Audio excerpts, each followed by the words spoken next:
Muy bien, la mesa está servida y después de la prédica vamos a ir a la mesa para participar juntos. Vamos a leer para Lucas 22 del 7 al 12. Lucas 22 del 7 al 12. Dice: llegó el festival de los panes sin levadura, cuando se sacrifica el cordero de la Pascua. Jesús mandó que Pedro y Juan se adelantaran y les dijo: vayan y preparen la cena de la Pascua para que podamos comerla juntos. ¿Dónde quieres que la preparemos?, le preguntaron. Él contestó: en cuanto entren en Jerusalén, les saldrá al encuentro un hombre que lleva un cántaro de agua. Síganlo. En la casa donde él entre, díganle al dueño: el maestro pregunta, ¿dónde está el cuarto de huéspedes en el que puedo comer la cena de Pascua con mis discípulos?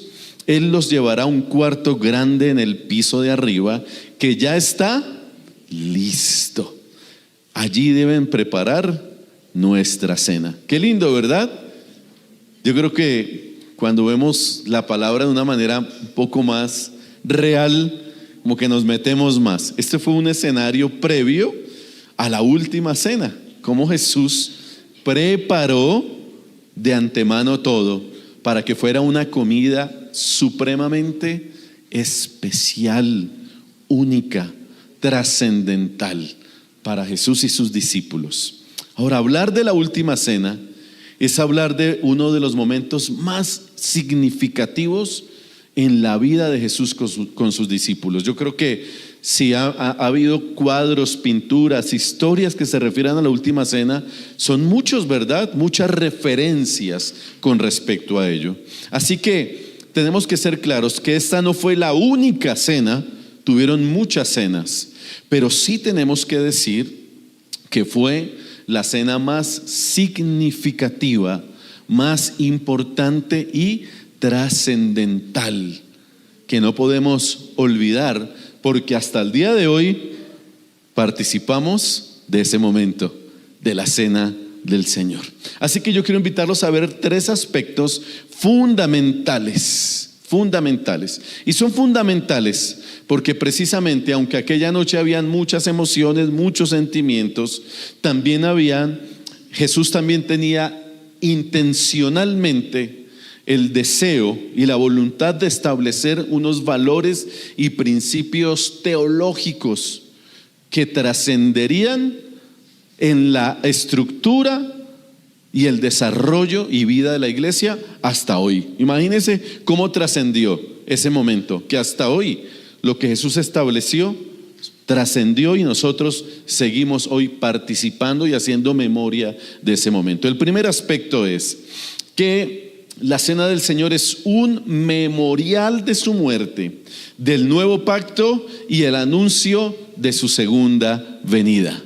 Muy importante. Venir a la mesa es recordar, hacer memoria de la muerte de Jesús, de ese nuevo pacto que estableció anticipadamente, ¿verdad? Y el anuncio de su segunda venida. Cosas que como cristianos, como familia de Dios, como discípulos de Cristo, no podemos obviar, olvidar.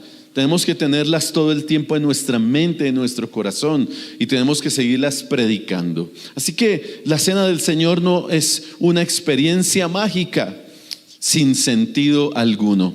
La cena del Señor tiene propósitos, tiene una intencionalidad o muchas intencionalidades claras, y cuando vengamos a la mesa no podemos perder su esencia y su razón de ser. Repito, no es una experiencia mágica, no es un relleno de la reunión, sino que tiene unos sentidos que van mucho más allá, como ya lo mencionamos.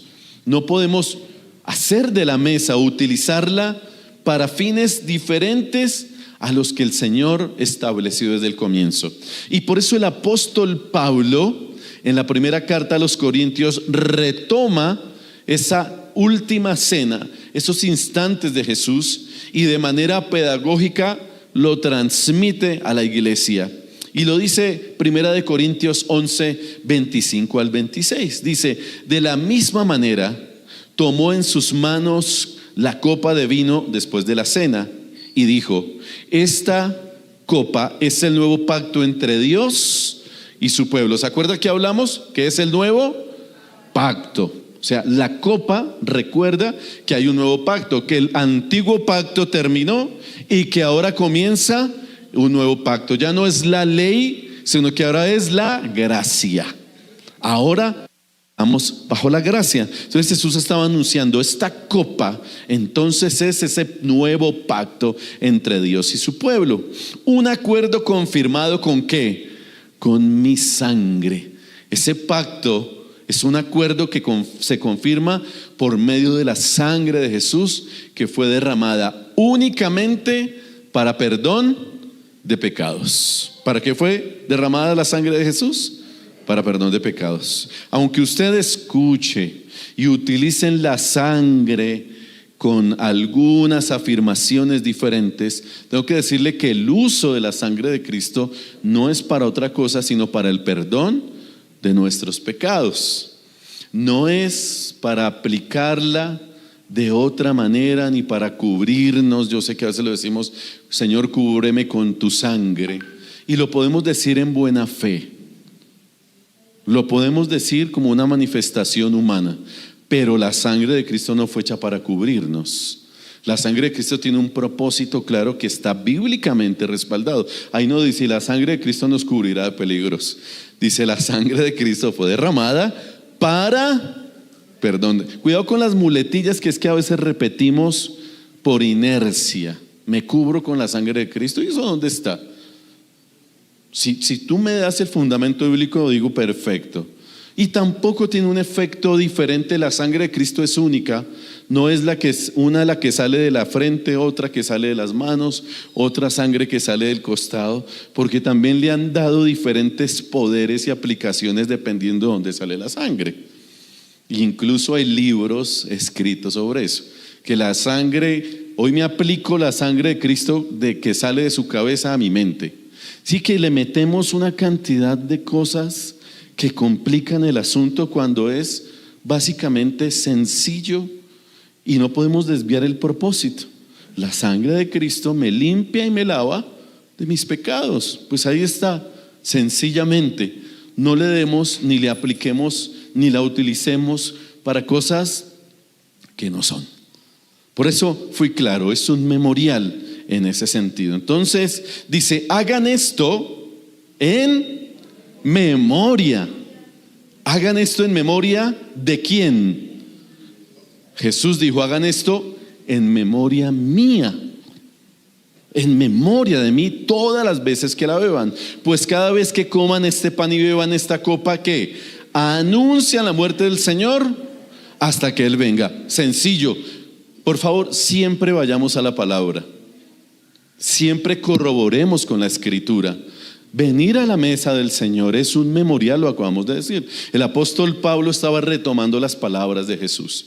La cena está descrita en los evangelios. Usted puede ir a ellos y ver que está allí desde el punto de vista de Mateo, de Marcos, de Lucas, de Juan, pero la esencia es la misma.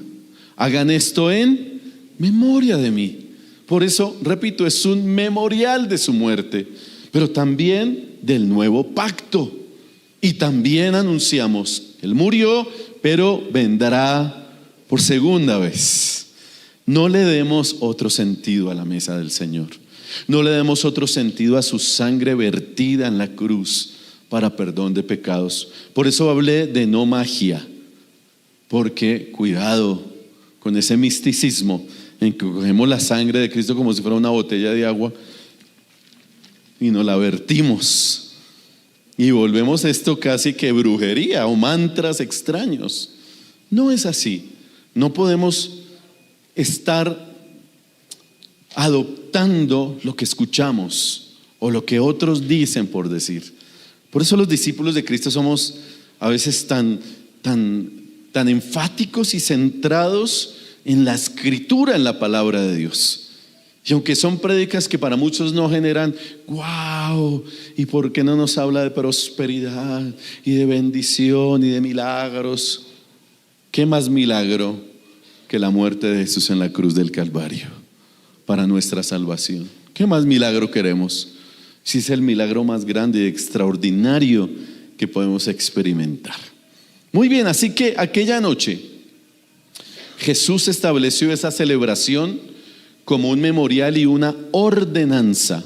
¿Por qué es ordenanza? Porque Él dice, hagan esto en memoria de mí.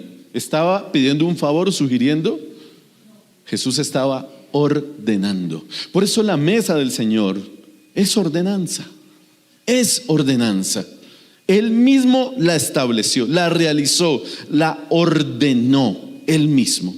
Entonces, si eso es así, la razón de la mesa es Cristo. Hagan esto en memoria de mí. Es en su honor, es para su gloria, es por su sacrificio en la cruz, es por su sangre derramada para perdón de pecados. Y la decisión que Él tomó de no volver a participar en la mesa hasta que la beba de nuevo con nosotros es una decisión llena de amor y de gracia.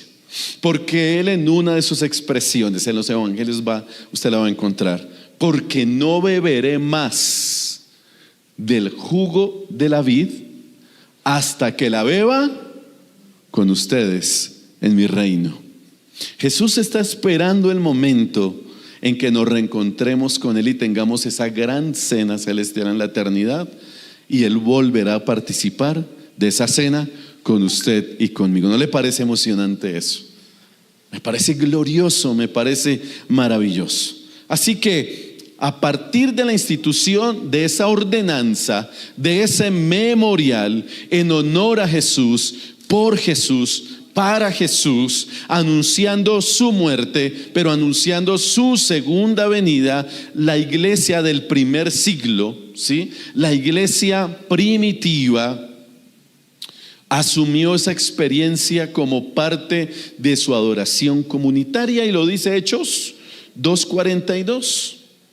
Y dice así: todos los creyentes se dedicaban a las enseñanzas de los apóstoles, a la comunión fraternal y a participar juntos en las comidas, entre ellas la cena del Señor y la oración.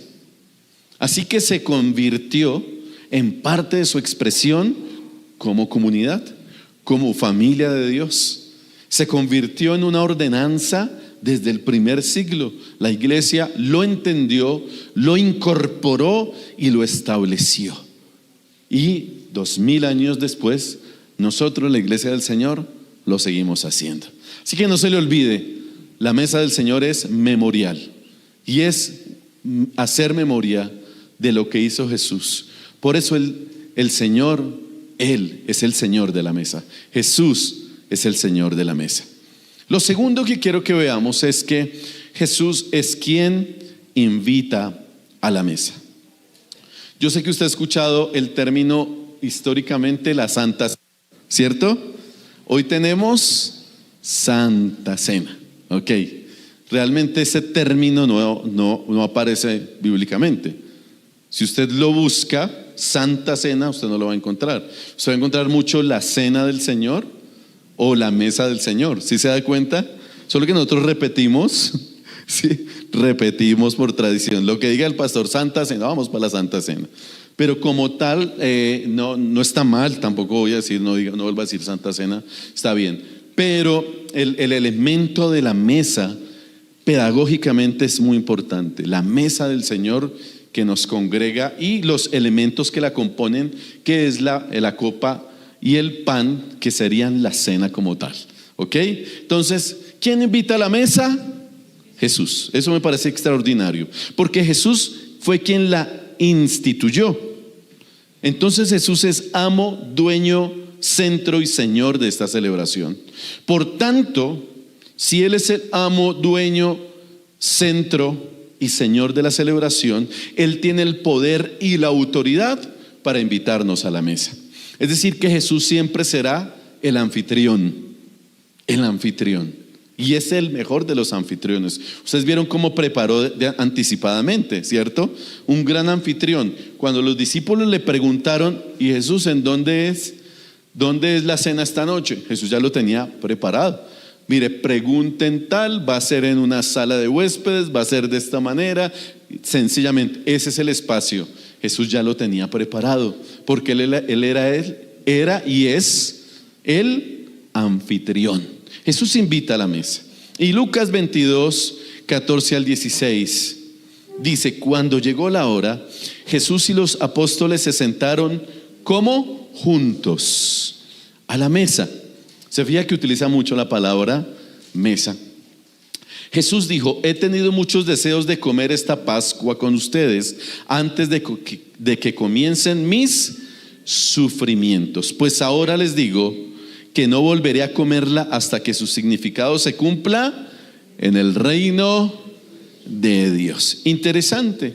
Y me gusta esa frase: he deseado, he tenido muchos deseos de invitarlos a este momento. O sea, Jesús había preparado con mucha gracia, con mucho amor, con mucho deseo ese espacio de la cena del Señor. Así que, ¿qué ha pasado? Que tradicionalmente, cuando en las congregaciones cristianas se va a celebrar la mesa del Señor, normalmente quien invita es el pastor o el líder religioso, ¿verdad? Y en buena fe, siempre yo voy a hacer la salvedad, siempre voy a hacer la salvedad porque no ha habido mala fe.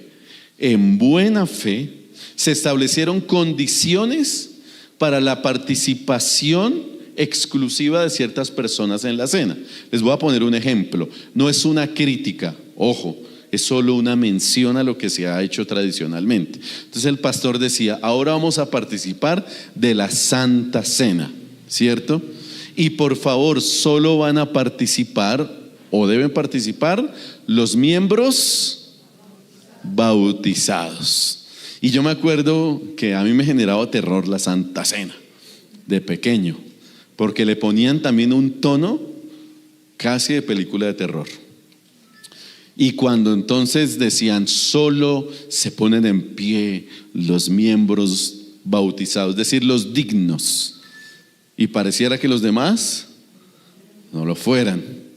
Entonces yo miraba a niños cómo se ponían en pie y los bautizados se paraban con un orgullo, digamos así: no va a participar de la mesa. Y solamente a ellos se les daba. ¿Ustedes lo recuerdan? ¿Son viejitos en el evangelio algunos de ustedes? Los que no les estoy haciendo un poquito de pedagogía. Esto sucedía en la iglesia. Entonces todos cerraban, porque mandaban cerrar los ojos. Y cuidado, los abría, pero yo los abría así. Usted sabe que uno de niño es curioso. Y yo dije: a ver cuándo cae el primero, porque era como tan sagradísimo que si se paraba alguien en pecado a tomar la cena, podía caer yo pensaba, ¿no?, que iba a caer muerto por ahí. ¡Pum! Y uno decía: bueno. Pero era sagradísimo, era una cosa, vuelvo a decir, que pasaba de lo sagrado a lo temerario. Que para mí hay que establecer la línea entre lo sagrado y lo terrorífico, ¿sí? Porque también hay terrorismo religioso. Hay que tener mucho cuidado con ese elemento, ¿no? De terrorismo. Entonces, si usted abre los ojos, viene el rayo de Dios y lo mata. Y eso se ha utilizado históricamente mucho para meter miedo, o sea, el terrorismo religioso. Entonces llegaba la cena y el pastor entonces el miedo era que separara a uno y el pastor le dijera: ¿y usted por qué separa? Usted está en pecado. Entonces, ¿sí se da cuenta quién era el anfitrión? No era Jesús, era el líder o el pastor el que estuviera al frente. Entonces se generaba esa dinámica, ¿verdad? Entonces, fíjense que el apóstol Pablo en Corintios sí establece algo interesante. Dice que no tomemos de la cena indignamente, sino que hagamos un examen de conciencia, para que no bebamos de la cena y tomemos juicio indignamente y tomemos juicio para nosotros, ¿verdad? Pero sí se da cuenta la diferencia entre el requisito externo y ahora el requisito o la sugerencia interna de un autoexamen? Entonces, el ejercicio es el siguiente. Quien invita a la mesa es Jesús. Jesús les dice, muchachos, los invito a la mesa. Pero quien decide es usted. ¿Sí ve que cambia la cosa? Jesús dice, bienvenidos a la mesa. Pablo dice, no tomemos indignamente. ¿Qué tenemos que hacer? Un examen de conciencia para que estemos a paz con Dios, con el prójimo y conmigo mismo. Y vengamos a la mesa con una conciencia de reconciliación con Dios, con mi prójimo y conmigo mismo. ¿Sí ve cómo cambia la cosa? Entonces aquí ya el invitado es el que recibe la responsabilidad. Yo no puedo empezar a decir tú sí, tú no, tú sí, tú eres digno, tú también. Eso es absurdo porque yo no soy Dios. Es que ni siquiera Dios lo hace. Dios nos tira la pelota a nosotros. ¿Sí? Y en el libre albedrío y la capacidad de analizar, reflexionar y hacer conciencia, yo me autoevalúo y digo, ¿estoy o no estoy para, o voy a participar o no? Entonces finalmente quien decide venir a la mesa soy yo, aceptando o no la invitación de Jesús. Tremendo. Examínese a sí mismo. Entonces, los requisitos que se establecieron en algún momento fueron más humanos. Acá hay una invitación, una sugerencia más profunda. Me voy a examinar cómo está mi corazón. Me voy a examinar cómo está mi relación con Dios, conmigo mismo y con los demás. Entonces, como la Biblia no establece ningún requisito externo, pero sí una invitación de conciencia, como discípulos de Cristo nosotros nos remitimos a esa dinámica. Entonces los discípulos de Cristo no estamos aplaudiendo el pecado, ni estamos diciendo vengan todos, no. Jesús invita, haga un autoexamen. Por eso siempre hacemos una oración de confesión. ¿Se ha dado cuenta? Siempre para confesar nuestros pecados y tomar dignamente la mesa del Señor, participar de ella. Entonces, ¿a qué más nos remitimos? Mire, en la última cena, al igual que hoy, Jesús lo sabe todo. Jesús sabe la vida de cada uno de nosotros. Sabe qué hicimos, qué pensamos, qué no hicimos, qué hicimos bien. Jesús lo sabe todo. Y en la última cena, Jesús también lo sabía todo. Mire, ¿sabía que Judas lo entregaría o no? ¿Y lo sacó de la mesa? ¿Cómo nos quedó el ojo? ¿Sabía que Pedro lo negaría? ¿Y lo sacó de la mesa? ¿Que los demás iban a esconder como gallinas? Jesús lo sabía, que todos iban a esconder para que no los relacionaran con él. Sabía que ellos, sus mejores amigos, todos lo iban a abandonar. Jesús lo sabía, que esos 12 con los que estaba comiendo esa noche lo iban a dejar solo. Sin embargo, los invitó. Sin embargo, a pesar de eso, quería dialogar con ellos, despedirse de ellos. ¿Cuánto he deseado comer con ustedes esta cena? Pero si esto lo iban a traicionar, lo iban a abandonar, no importa, el que invita es el Señor. Y a pesar de eso, Jesús le dio la bienvenida a esos 12 a la mesa. ¿Ustedes y yo haríamos lo mismo? Ese es un momento histórico y trascendental. Jesús quería mostrar su amor, su gracia y su misericordia a tal punto que al mismo Judas le dio el pan en la boca. Al que lo vendió por 30 piezas de plata, a él no lo excluyó de la mesa. Por eso Jesús invita a la mesa. Esto quiere decir que el Señor ni la mesa son excluyentes, sino que son incluyentes. Nos invita a todos. Si invitó a sus 12 amigos que lo abandonarían, lo negarían, lo traicionarían. Comió con ellos, los trató con amor, se despidió, los honró. ¿Quiénes somos nosotros para determinar quién sí y quién no? Jesús es quien invita a la mesa. Y en esa mesa habían guerrilleros, por lo menos uno, que tenía la esperanza y la expectativa de que este iba a ser el líder de la rebelión de la época. Este nos va a salvar, como ahora que andan detrás de los políticos esperando que los salven. Ni de un lado ni del otro, muchachos. Nuestra esperanza es Cristo Jesús. Pero estos tenían una cosmovisión diferente. Entonces habían publicanos, había de todo, pescadores. ¿Sí se dan cuenta? Con pensamientos diversos, filosofías diversas, crianzas diversas, pero todos en la misma mesa. Así como estamos hoy aquí, todos somos diferentes. Algunos ni se conocen entre sí. Esta es una iglesia pequeña, algunos ni saben quién es el otro, que sería un buen ejercicio empezar a hacerlo. Así que la mesa nos propone cercanía y comunión con el Señor. Él propuso una cena abierta, llena de gracia, de amor y de reconciliación.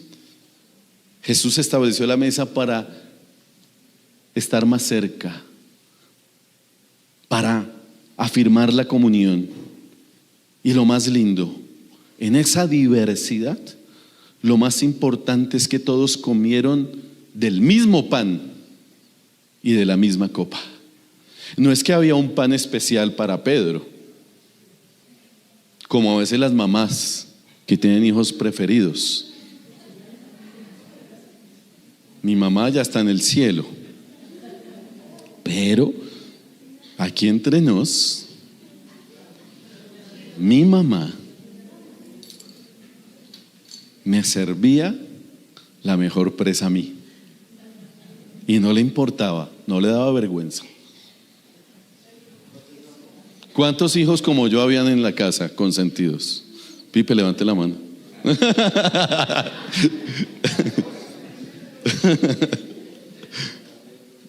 Mi chinito. ¿Sí? Como somos los seres humanos. Entonces mi mamá no tenía problema estábamos toda la familia y servía mi plato y decía: la mejor presa o la presa más grande es la de mi pochito. A mí me dicen pocho, mi pochito, delante de todo el mundo.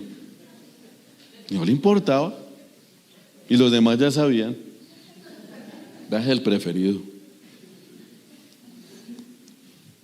Entonces yo comía más delante de quien fuera. Mi mamá no tenía problema con eso.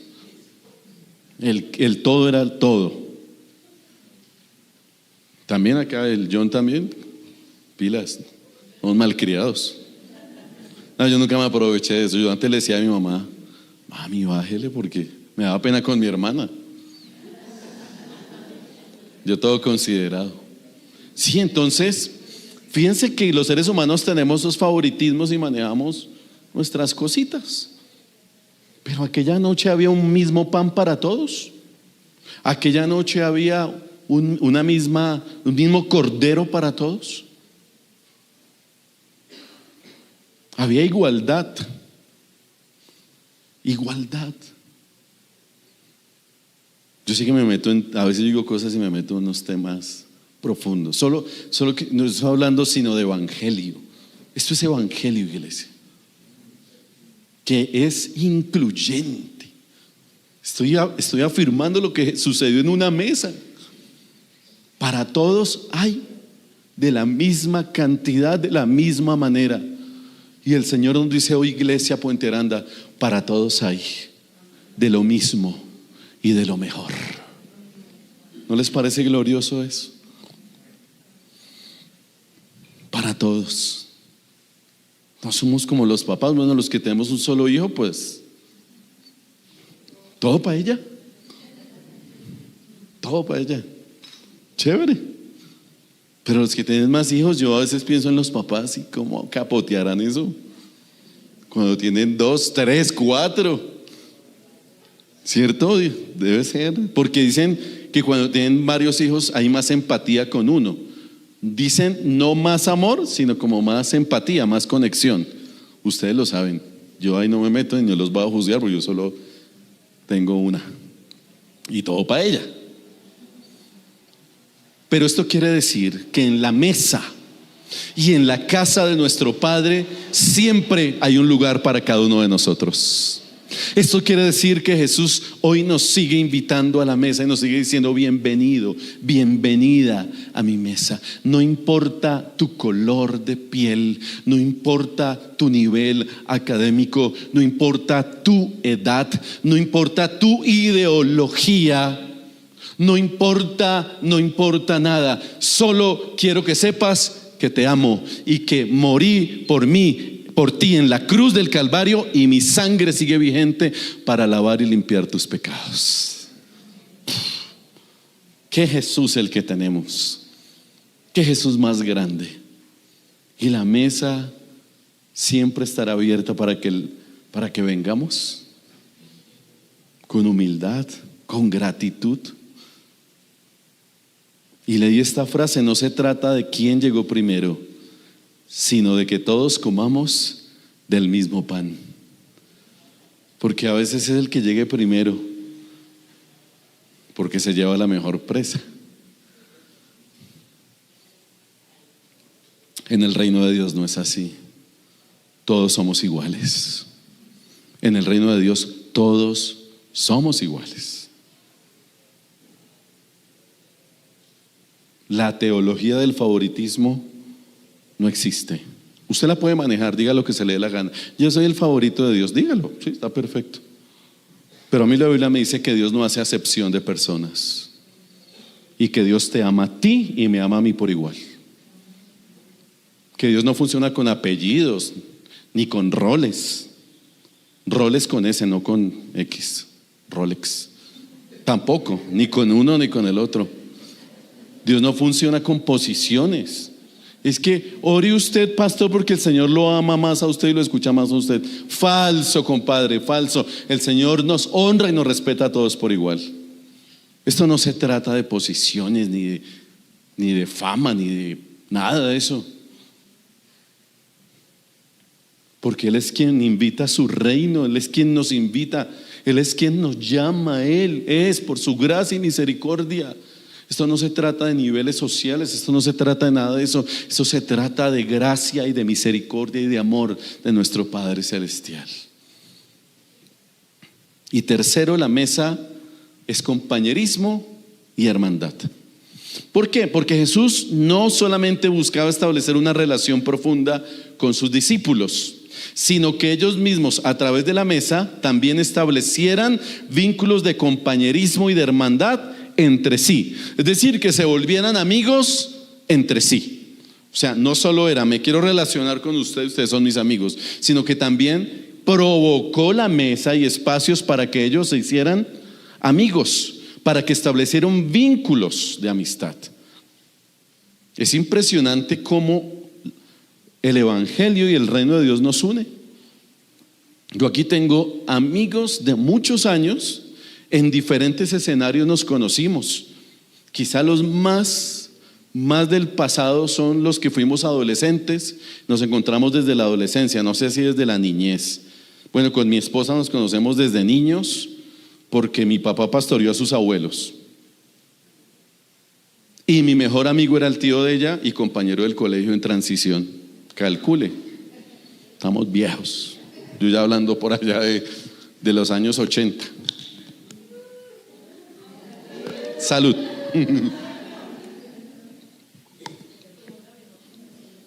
Hasta la misma profe tuvimos en el Interamericano.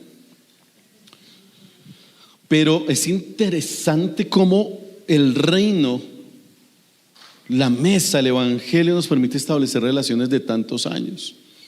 Y quizá, no sé, Octavio, creo que somos desde la adolescencia, mi amigo Octavio que está allá atrás, obviamente con mi hermana Ana Lucía, que está también allí, Nelson, Jenny, que estoy mencionando a todos estos viejos de mi época. Creo que somos así como ese grupo que nos conocimos a los 14, 15, 16 años.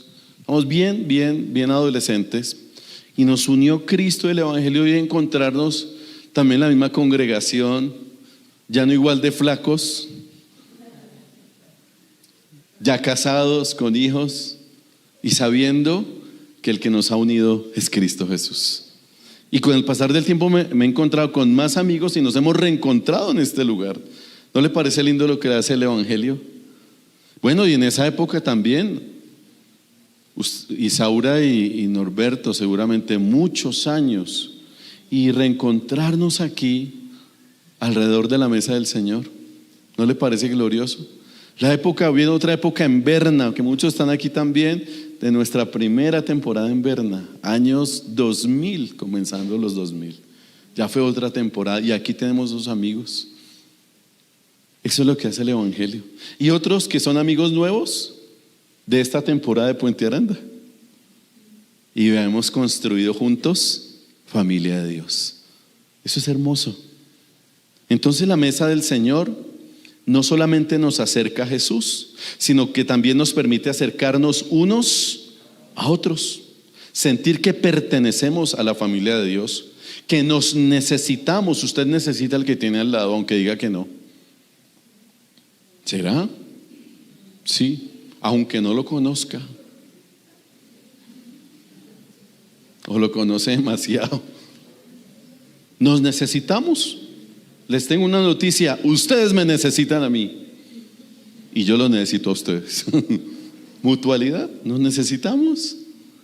Esa es la iglesia del Señor. Nos pertenecemos unos a otros. Nos podemos amar y perdonar a pesar de las diferencias, de las diversas personalidades, pensamientos, criterios. Entonces la mesa nos permite mirarnos a los ojos. Por eso la mesa también, cuando usted invite a alguien a comer, eso es muy bonito. Cuando alguien a usted lo invita a comer es porque tiene una confianza y porque quiere compartir con usted, porque quiere tener más privacidad y hablar más desde el corazón. Lo que a veces uno no comparte acá, ¿dónde lo hace? En una mesa, comiendo, mirándose a los ojos, dialogando. Por eso la mesa es tan importante, tan fundamental. Esta es la familia de Dios. La mesa nos recuerda que no somos competencia, que nadie es más que nadie, que todos somos amados, perdonados, que todos necesitamos ser escuchados, abrazados, que necesitamos que alguien en algún momento ore por nosotros o nos regale una sonrisa. Todos necesitamos ser comprendidos. En la mesa, repito, no hay género, nivel educativo, posición social. No hay preferencias ni acepciones. La mesa nos recuerda que somos vulnerables, que necesitamos a Cristo y que nos necesitamos mutuamente. Y cerramos con el texto de Lucas 2, 46 y 47, que dice: adoraban juntos en el templo. ¿Cuándo? Cada día, imagínense eso. Se reunían en casas para la cena del Señor. ¿Sí se dan cuenta del término? No es Santa Cena, la cena del Señor. ¿Y qué más? Compartían sus comidas con gran gozo y generosidad. Así que a partir de hoy aceptamos invitaciones a comer. Todo el tiempo alabando a Dios y disfrutando de la buena voluntad de la gente. Y cada día el Señor agregaba a esa comunidad cristiana los que iban siendo salvos. ¿Cómo les parece? Qué linda es la mesa del Señor. Qué linda es la familia de Dios. Qué lindo es cuando discutimos pero nos arreglamos. Qué lindo es cuando nos sentimos parte de, cuando pertenecemos. Y yo lo invito para que usted se sienta parte de esta linda y sencilla iglesia, porque aquí está el Señor. Y aquí está esta mañana diciéndonos: bienvenidos a la mesa.